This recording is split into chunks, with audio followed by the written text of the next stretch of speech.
జాతీయ ఉపాధ్యక్షుని all India Ambedkar సంఘం ఏదైతే పెద్దపల్లి జిల్లా కేంద్రం హెలికాప్టర్లో దళితుల పైన చాలా దాడులు జరుగుతున్నాయి. చూసి చూడనట్టు పోలీస్ వ్యవస్థ ఉంటుంది. మరి ఎందుకు వాళ్ళ మీద మరి ఏది రాజకీయ అధికారుల ఒత్తిడిగా ఏమో కానీ లా అండ్ ఆర్డర్ ఇక్కడ పనిచేయడం లేదు.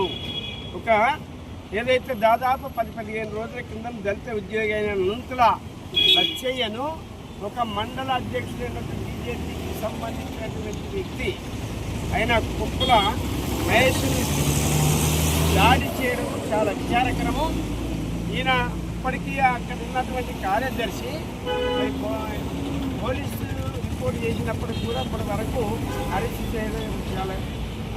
చేయకపోవడం చాలా విచారకరమని సందర్భంగా తెలియజేస్తున్నాం.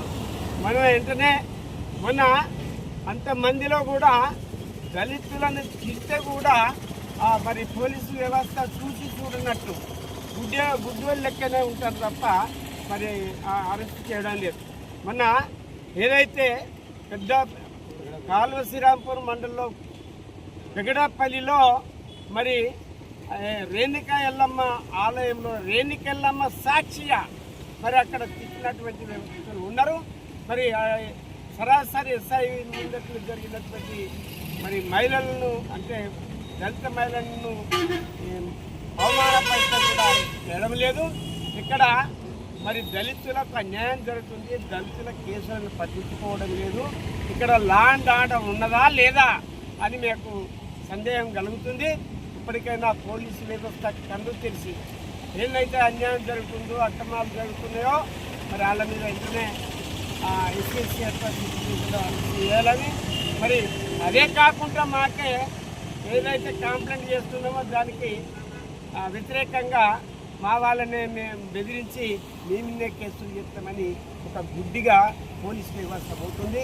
మరి ఇక్కడ ఓ సిపి గారు, ఒక డీసీపీ గారు, ఒక ఏసీపీ గారు మరి ఇక్కడ మీరు పనిచేస్తున్నారా లేదా మాకు అర్థం కావడండి. మరి మేము దళితులంటే మీరు పట్టించుకోరా? మరి చరిత్ర ఏదైతే లా అండ్ ఆర్డర్ ఏం చెప్తుందో దాన్నన్నా మీరు కాపాడండి అని మేము. మరి దళితుల మీద విపరీతమైనటువంటి దాడులు జరుగుతున్నాయి. మరి మీరు ఇది సరియని కాదు. మరి దళితులో అలిగిన రోజు మేము కలెక్టరేట్ ముట్టడించగలుగుతాము. ప్రభుత్వాలను కూడా మార్చగలిగే శక్తి దళితుల లోపల ఉన్నదనేది మీరు గుర్తుంచుకోవాలని మేము సందర్భంగా తెలియపడుతున్నాం. వెంటనే ఇక్కడ ఇంతకుముందు కూడా ఒక మహిళ మీద జరిగినటువంటి దళితుల 3 వ్యక్తులను కూడా అరెస్ట్